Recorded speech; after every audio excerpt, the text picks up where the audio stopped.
السلام عليكم ورحمة الله وبركاته. معاك اخوكم مصطفى من جديد ان شاء الله حلقة جديدة في قناتكم يوميات غاوي وبدجي بفضل الله. ربنا يا رب يبارك لصاحب النصيب. الذكر ده لقوة الا بالله يا جماعة. هيسافر لصديقنا العزيز. راجل محترم كلمني بفضل الله، كان محتاج ذكر من توفيق ربنا، ان الذكر ده كان زيادة عندي. ذكر منتج بفضل الله. شايفين لا قوة الا بالله. درجات الالوان وقوة الصبغة بتاعته لا قوة الا بالله. ربنا رب يديله خيره ويديله حلاله. طيب النهارده بفضل الله هنتكلم في ايه؟ احنا معودين بعض بفضل الله كل ما بنصور فيديو يعني بنقول معلومة على الماشي كده بفضل الله، تبقى ان شاء الله في ميزان حسناتنا يعني، وتدعوا لنا يا جماعة، مش محتاجين غير الدعاء بقى يعني.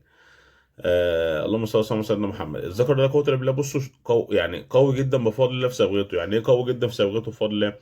الذكر لما تركز كده في تفاصيله من اول الدبل جولدن اللي في الراس لغايه ما تيجي تبص سعادتك على منطقه الصدر اللي هي الحوض، وتنزل لغايه رجله، وبعد كده تيجي تبص سعادتك بتدرج الالوان كده ما شاء الله لا قوه الا بالله، تبص على جناح الطائر، هتلاقي الجولدن اللي في الجناح حتى ما شاء الله يعني لا قوه الا بالله لا قوه الا بالله.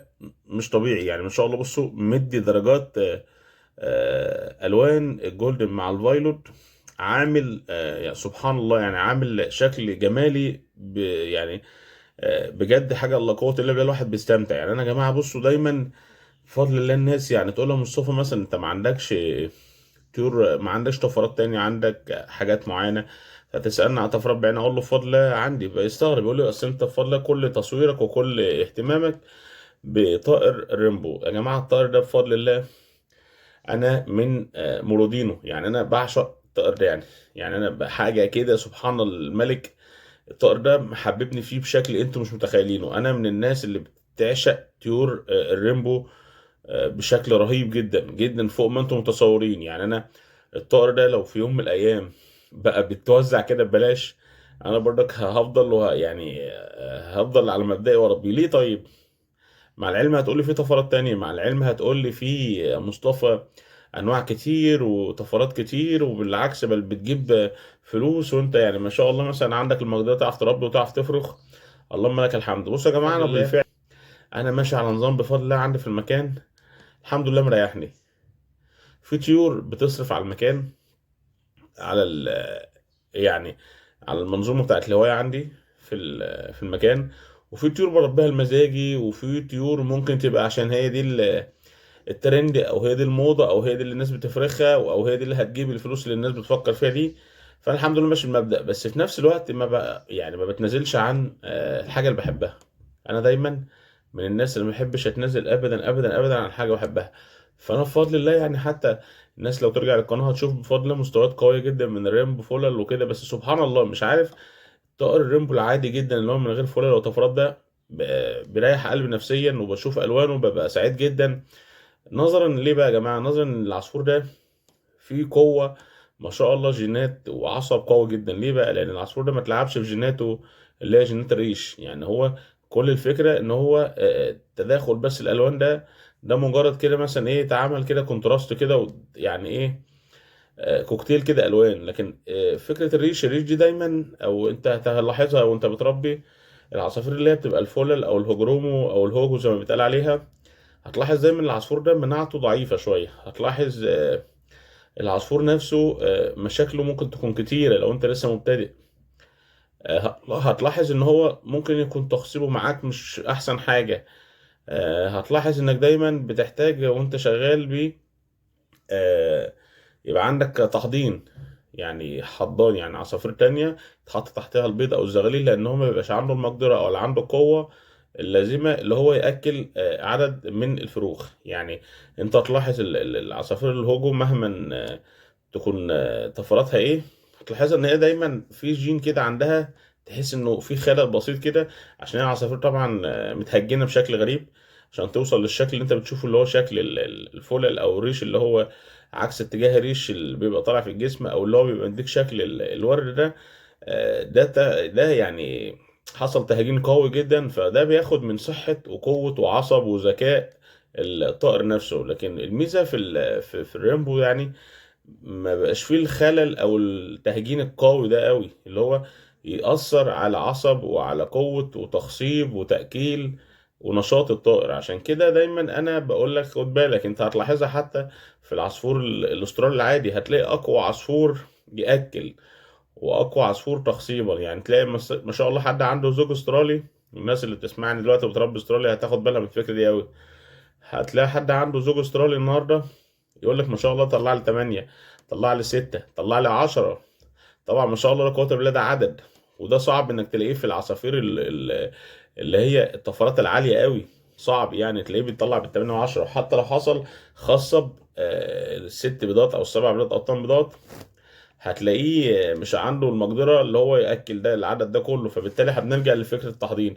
طيب معنى كلامي ده مش ان انا بقول لك خالص انك ما تربيش طفرات عاليه، ولا ان انت ما تطور، ولا ان انت توصل لمستويات قويه، لا خالص طبعا، خالص خالص. وانا عمري ما اكون سلبي او عمري ما حبيت حد يكون بيربي طفرات، بل بالعكس، ده انا بنصحك ان انت تطور في هوايتك وتقوي هوايتك وتربي الطفرات اللي بتحبها ويبقى في تقدم عندك. بس الفكرة يبقى انت قد التطور ده. ليه؟ دايما الطفرات العالية يا جماعة او الطفرات الغالية بمعنى اصح بتكون دايما غالية. ليه؟ لان هي عشان تاخد منها زغلول ولا زغلول ولا الطفرة انت بتربيها دي، بيبقى فيه معاناة ومجهود منك ورعاية واكل وغذاء واهتمام، لان هي طفرات بتتلكك. يعني هي طفرات بتتلكك. يعني ايه بتتلكك؟ يعني تلاقي مثلا ايه زغلولها عزيز شوية، محتاجة منك صبر، محتاجة منك مجهود، محتاجة منك انك يبقى عندك طولة بال وخلق. ما ينفعش تبقى انت لسه مش عندك الشروط بتاعت التربية او ما ربيتش عصافير قبل كده، ومرة واحدة تخش بقى تربي الطفرات الغالية قوي دي وتنصدم بالواقع. لا ما ينفعش. فعشان كده بنقول دايما الطفرات الغالية دي لازم الاول تاخد دورة تدريبية. يعني ايه دورة تدريبية؟ يعني انا عشان اربي طفرات غالية اروح الاول اشتري زوج استرالي عادي جدا جدا جدا، اللي هو بيتباع دلوقتي عادي جدا، سعره مناسب جدا وعادي، اتدرب فيه. طيب هتلاقي حد عمل العكس ده، هتبص تلاقي بيحصل مشاكل قويه جدا معاه في الهوايه، هتلاقي يحصل مشاكل معاه ودروبات وعصافير بتموت والطفرات بتقع.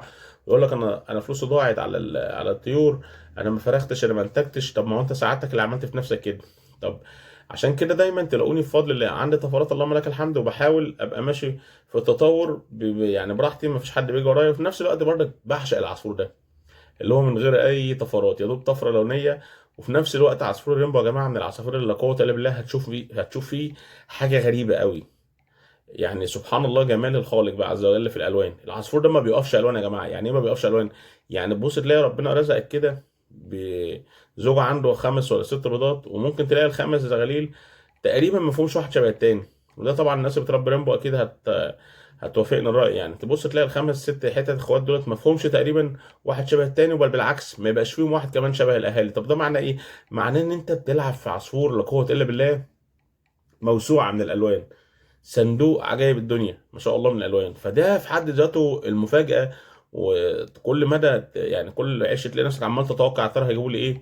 دي في حد ذاتها شغف وحب في الهوايه، وتخليك كده كل يوم تصحى وتنام على امل جديد وعلى لون جديد، ويا رب افرخ اللون ده ونفسي في اللون ده، تبص تلاقي طلع لك. فهو ده متعه المفاجآت، بخلاف اي طفرات تانية ثابته اللونيه بتاعتها وشكلها محدد ومعروفه، فتبص تلاقيه هيجيب شبهه في معظم الوقت، الا لو كان في حاجه شايله صفه تانية او سبلت حاجه تانية. ده اللي انا عايز اوصله بمنتهى الاختصار، مش عايز اطول عليكم اكتر من كده.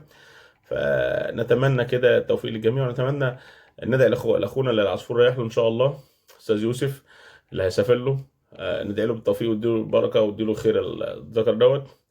ما تنساش دايما لو اللي فات حلو فاللي جاي احسن بامر الله. وما تنساش المهم قوي الهوايه نوايا، على نياتكم ترزقون. ما تنساش لو اللي فات حلو فاللي جاي احسن بامر الله زي ما قلنا. ولو عجبكم المحتوى ما تنساش تعمل اشتراك ليك واصحابك وحبايبك المهتمين بالهوايه. وكان معكم اخوكم مصطفى، اتمنى خير والتوفيق والنجاح للجميع، ونشوفكم ان شاء الله في فيديو جديد على خير ان شاء الله. والسلام عليكم ورحمه الله وبركاته.